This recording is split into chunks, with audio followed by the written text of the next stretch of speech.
ام ربیہ ایک خاتون تھی، بڑی نیک عورت تھی، بغداد میں رہتی. اللہ تبارک و تعالیٰ نے بڑی دولت عطا فرمائی. ان کی شادی بھی ایک دولت مند سے ہوئی، ایک دولت مند سے شادی ہوئی.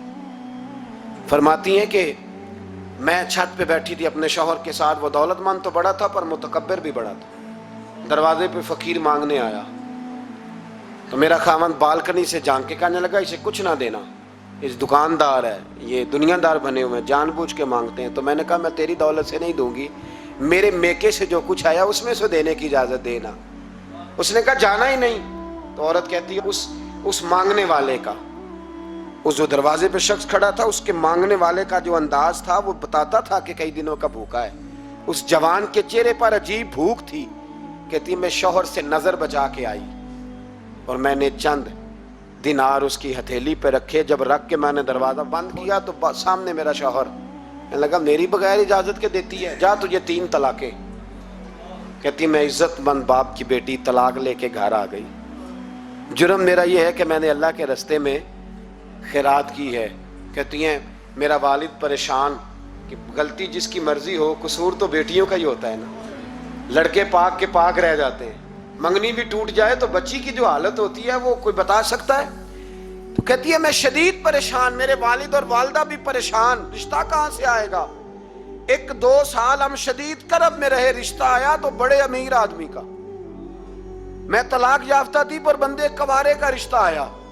کہتے ہیں جب وہ رشتہ ہو گیا میں پہلے دن اپنے خاوند کے پاس گئی تو مجھے کہنے لگا مجھے جانتی ہو میں کون ہوں. میں نے کہا نہیں. کہنے لگا میں وہی ہوں جو تیرے دروازے پہ خیرات لینے آیا تھا.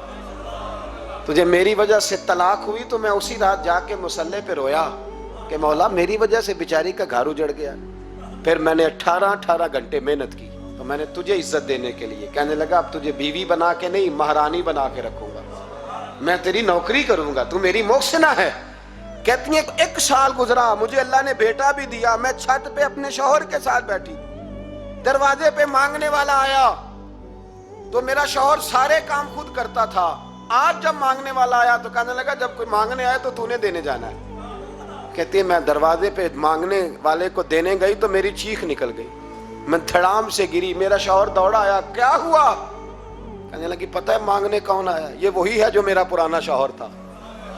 بے پرواہی ویک سجن دی جتھے کسے دی پیش نہ جاوے، انہیں تاجاں والے در در رولے. تاجاں والے تخت و تاج والے، تاجاں والے در در رولے تے منگتیاں تخت بٹھاوے. اوے سجنا کسے نو کارا مل دئی، کوئی کعبےوں خالی آوے. کہتی ہیں ام ربیہ کہ وہ شخص میرے دروازے پہ، میں رونے لگی. دولت کا تکبر کرتے ہیں لوگ. غریب دروازے پہ کھڑا ہے تو کہتے ہیں تم کماتے نہیں، مجھ سے بھیک مانگنے آ جاتے ہو. دولت کا تکبر، خبردار اس تکبر میں مبتلا نہ ہونا. لوگ تو آپ یقین کریں فتوے لیتے پھرتے ہیں، کہتے ہیں ایسے ہی جناب زکوٰۃ تو اس کی بنتی ہے جو ٹیکس نہ دے، زکوٰۃ تو اس کی بنتی ہے جس کے پاس ملازم نہ ہو. تو ایسے مولویوں نے سنو، حضرت موسیٰ کے چچا کا بیٹا تھا قارون، حضرت موسیٰ کی دعا سے دولت ملی. اتنا دولت مند ہو گیا کہ خزانوں کی چابیاں 4 اونٹ اٹھایا کرتے تھے. حضرت موسیٰ نے کہا کہ 1000واں حصہ زکوٰۃ فرض ہوئی ہے. کتنا حصہ؟ 40واں نہیں، 1000واں حصہ. تو زکوٰۃ دے. کہنے لگا دیتا ہوں. گھر جا کے حساب کیا تو پریشان ہو گئے، اتنے پیسے دینے پڑیں گے. پریشان جب آتے ہیں تب نہیں پریشان ہوتے، اتنے آ گئے میرے پاس دینے پڑے. تو کہنے لگا ہو اتنے پیسے. حضرت موسیٰ نے کہا دے. تو کہنے لگا جناب موسیٰ ویسے مہنگا نہیں پڑا آپ نے رکھا خرچہ. آپ فرمانے لگے میرا حکم نہیں، حکم میرے 40واں نہیں تھا. کون سا حصہ تھا بولیے؟ مسلمانوں کا کتنا ہے؟ سارے صحیح دیتے ہیں زکوٰۃ؟ کہتے میں تھوڑی تھوڑی دیتا رہتا ہوں. میں سال میں نے تھوڑی تھوڑی بانٹ دی ہے. کچھ ان کو دیا جو مجھے ووٹ دیں گے، کچھ ان کو دیا جو گاہے گاہے میرے گھر کا کوئی کام کر دیں گے. میں نے بانٹ دی ہے. یہ زکوٰۃ دے رہا ہے کہ سیاست کر رہا ہے تو؟ یہ کون سا طریقہ ہے؟ یہ کون سی طبیعت ہے؟ مضمون بھیجا ایک دوست نے، ایک بچی بڑی مشکل سے میٹرک اس نے کیا ہے تو کوئی امیر آدمی ان کے گھر میں پیسے دے گیا اس رمضان پہ. اس رمضان میں حیدرآباد کے قریب